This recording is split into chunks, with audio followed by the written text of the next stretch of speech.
ఇక్కడ చూడండి, పొగ ఏం లేదు కదా. జస్ట్ ఒక 10 అడుగుల తర్వాత చూడండి ఎంత పొగ ఉందో. మళ్ళీ ఇక్కడ లేదనమాట పొగ, ఇటు సైడ్ లేదు. మళ్ళీ ఇటు చూడండి ఎంత పొగ ఉందో. ఇది పొగ కాదు, యాక్చువల్లీ మేఘం అన్నమాట ఇది. ఇప్పుడు మనం మేఘాల్లో దూరిపోతున్నాం.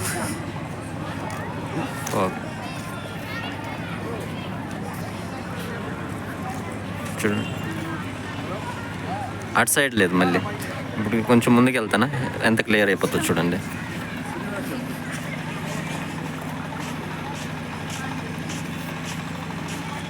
ఇప్పుడు లేదా, ఇప్పుడు చూడండి మళ్ళీ ఎంత పొగ ఉందో. జస్ట్ ఒక 10 అడుగులు వేస్తామని కట్టుకు మొత్తం మళ్ళీ మేఘంలోకి వెళ్దాం అన్నమాట. మెల్లమెల్లగా క్లియర్ అవుతుంది చూడండి మళ్ళీ.